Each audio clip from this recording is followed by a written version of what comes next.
kuna baadhi ya mambo ambayo huwa yanapelekea biashara kufilisika ama kuanguka. Sasa nisikilize, amini usiamini, kuna baadhi ya tabia ambazo wafanyabiashara wako nazo zinapelekea biashara zao kuanguka na kufilisika na kufa. Mojawapo ya hizi tabia na tabia namba 1 ni kula faida. Yani unaicommit ile biashara. Unakuta ni biashara labda pengine ya kuuza vyuma, biashara ya kuuza vyakula, biashara ya kuuza nguo. Lakini sasa hii biashara, mfanyabiashara wewe unaicommit ile biashara. Unaicommit vipi? Jamani, renti ya nyumba ulipe, ni hiyo biashara. Watoto wasome, ni hiyo biashara. Wewe ulipe bili za umeme na maji, ni hiyo biashara. Wewe utake kwenda kujivinjari na familia yako sehemu, ni hiyo biashara. Yani unaikomiti hiyo biashara mpaka inakosa nafasi ya kupumua kama ni mwanadamu. Hiyo tabia inapelekea biashara kuanguka, amini usiamini. Tabia ya pili inayopelekea biashara kuanguka, kuwa na tabia ya kuhonga. Biashara ndo hiyo wenyewe wateja ni wakubangaiza. Leo wako kesho hawako, maisha yamewazonga, ugumu wa maisha umewatatiza. Leo wananunua nguo, kesho hawanunui nguo. Wanaona afadhali waipe first priority chakula. Lakini sasa wewe unakuwa na tabia ya kuhongana kule nje. Kifaida chenyewe ndo hicho cha kubambanya. Ni hiyo faida. Lakini sasa unakuwa mara kesho uko na yule, kesho kutu unakuwa na yule, unatoka unaenda na yule, na pesa za kuhongana, kununulia watu credit, kulipia watu nyumba, renti. Ni hiyo biashara. Hiyo haitakaa, itaanguka.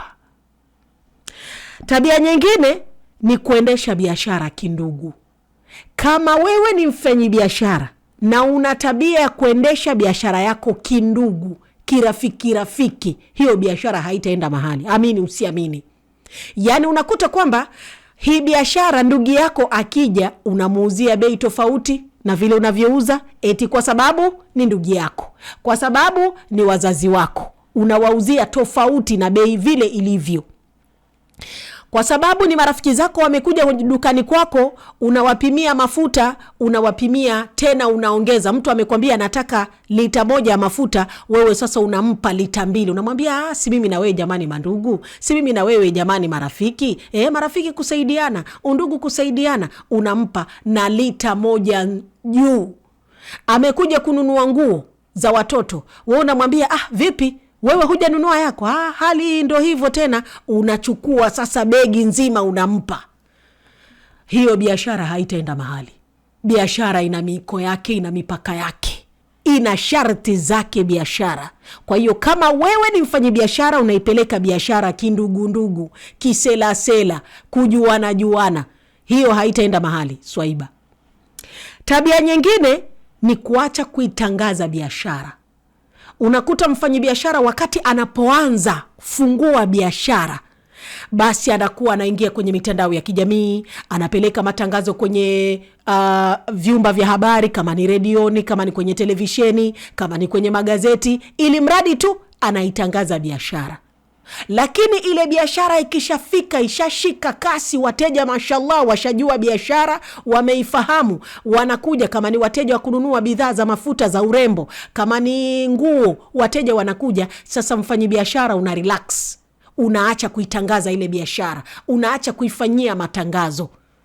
Hiyo biashara, amini usiamini, haitaenda mahali. Na kikubwa zaidi, tabia ya kujenga mazoea na biashara yako. Unajenga mazoea kivipi? Wakati unaanza biashara, kama ni duka kwa mfano, saa 12 ushafungua duka, mwenye uko pale, unalinda biashara yako, inakwenda mpaka wakati mwingine unafunga mwisho saa 3, saa 4 usiku. Kwa sababu gani? Unategemea wateja pale, unahudumia wateja vile inafaa. Lakini sasa maadamu biashara imeshika, imekuwa vizuri, sasa unajenga mazoea na biashara.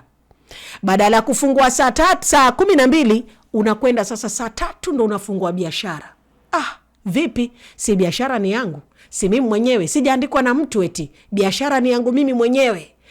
ikifika saa 2 una kazi chungu nzima, una appointment tele, ushafunga mwenyewe biashara. Wenzako wanaenda mpaka saa 3, wengine mpaka saa 4 wanafanya biashara. Lakini kwa sababu wewe ushajenga mazoea na ile biashara, unafungua wakati unaotaka wewe, unafunga biashara unapotaka wewe.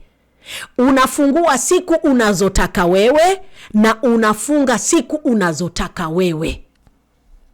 Na pia kutokuwa na good rapport na wateja wako. Hiyo pia ni jambo ambalo linachangia biashara kufilisika ama kufa kabisa. Yani huhudumii wale wateja vizuri. Wakati ulipokuwa unaanza unakuwa mnyenyekevu. Mteja akishakuja ushamka tayari, ushamhudumia tena na karibu nyingi. Karibu. Lakini sasa ushajenga mazoea, ile biashara sasa imekuwa, wewe unakuwa mteja anakuja hapo anabisha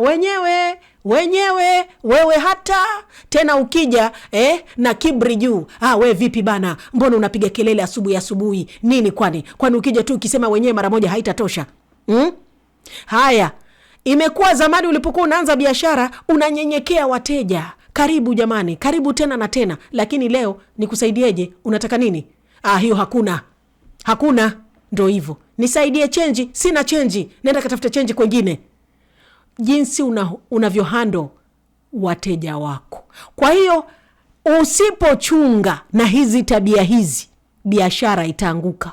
Kisha uanze kusema mimi nimerogwa, mimi majirani zangu hawataki kuniona naendelea, mimi basi watu wananiendea mbio, watu hawalali, watu wanalala wanapata usingizi. Tatizo ni wewe na hizo tabia zako. Lia na tabia zako iwapo biashara yako imeanguka. Kwa hiyo kama wewe ni mfanyabiashara, zingatia hizo tabia ambazo nimeziorodhesha hapo.